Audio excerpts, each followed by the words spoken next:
Hello, today I'm making pumpkin bread. This gluten-free version is super easy to make. Let me show you how to do it. This recipe is in my Dining on a Dime cookbook, gluten-free, dairy-free edition on page 96. Nope, 97. And I will put the link in the description below. Super easy recipe here. We're just going to take our sugar, and our eggs.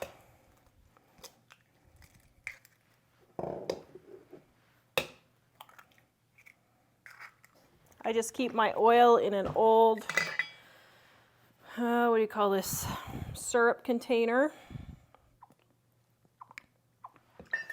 And then my pumpkin. Now this pumpkin I froze because I had extra. So I'm just scooping it out here because it's just a little bit more than what I need. There we go. And here's a trick for measuring your gluten-free flour. Now, I just use the Walmart all-purpose. You can use any one-for-one gluten-free flour. But here's the little trick. Scoop it into your measuring cup instead of, don't go in because it gets too packed, and then your recipes will be too dense and you'll wonder why you have a brick instead of a nice fluffy loaf. Okay, that's all you do there. And add xanthan gum if you don't have it in your gluten-free flour. All right, and then next we have our baking soda. Right there. And then baking powder. Here's a little tip. See the little ledge there? It's to even it off. Then we have our salt. Oops, and I just put way too much baking powder in there. Oh, which one was the baking powder? Oops. Okay, I think it was this one. Okay, there we go. Dave, I always make mistakes, Dave. Cinnamon. Now, you can just use pumpkin spice if you want, but I don't keep special spices on there. We do have pumpkin spice recipe in this cookbook if you would like, but I just keep all the individual spices and then I don't have to keep buying a whole bunch. And cloves. There we go. And cinnamon, cloves, nutmeg. Forgot the nutmeg. Did I forget the nutmeg? Yeah, I forgot the nutmeg. Okay. And the nutmeg. Alrighty. And then my water. And then nuts and raisins if you would like.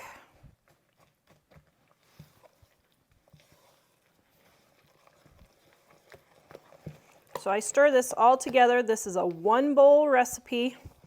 You do not need to separate your dry ingredients from your wet ingredients. That's just a waste of bowls. Just always in baking, put your dry ingredients in first and then your wet ingredients. Now, you can use the mixer if you want. This one mixes fairly easily, so I just do it by hand.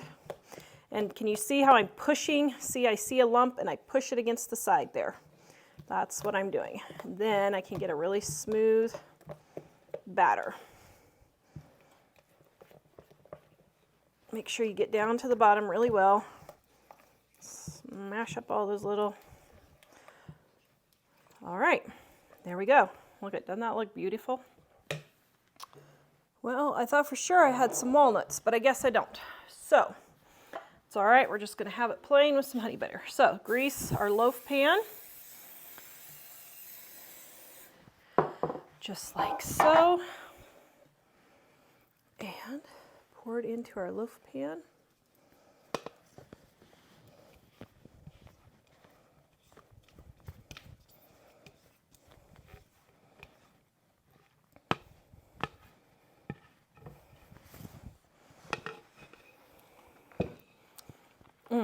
Oh my goodness, that is so good. Okay. And then we're going to put it in our 350-degree oven.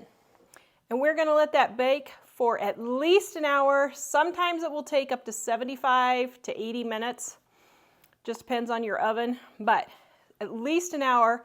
And in just a minute, I'll show you how to test it to see if it's ready. I need your help reaching 1,000 subscribers. Could you guys please hit that subscribe button, give me a thumbs up, and hit the notification bell so you can be notified when I put up more gluten-free, dairy-free recipes. How to make the honey butter real quick. Now this is my homemade ghee right here.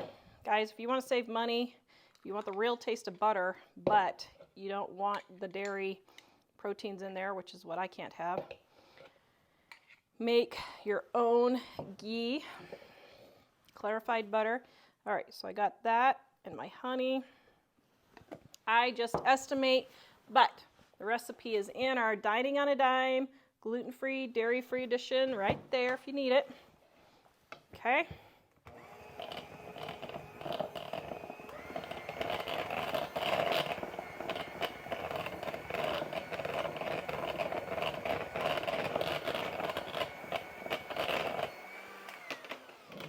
And there we have our honey butter for our pumpkin bread.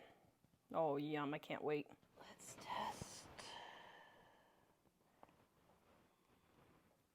Nope, it needs a few more minutes. Can you see how it's sticky on there? So that's probably 15, 20 more minutes. Now, if your top starts to get too brown, you can just lay a piece of foil over the top and that will keep it from getting too brown.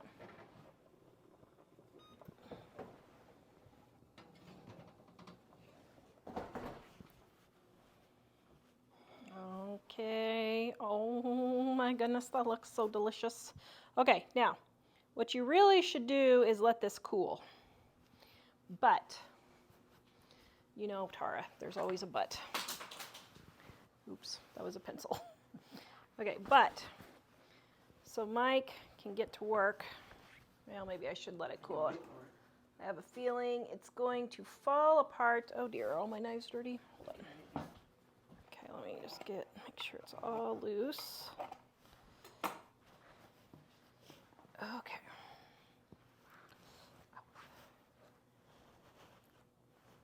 Hello. Did I grease my pan? You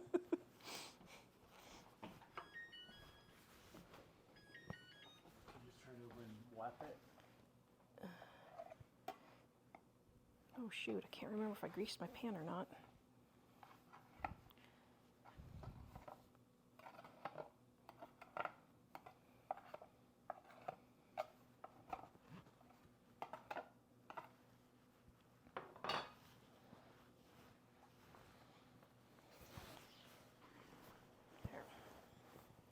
Oops. I think I didn't grease my pan. Okay. Well, doesn't that look delicious? It does look delicious. Okay, so what I'm going to do is I'm going to take this piece here, and this will be my taste test. Actually, you should put that in and glue it on there. Yeah, good, actually. Okay, so here's my... Ooh, that is burning hot. Okay.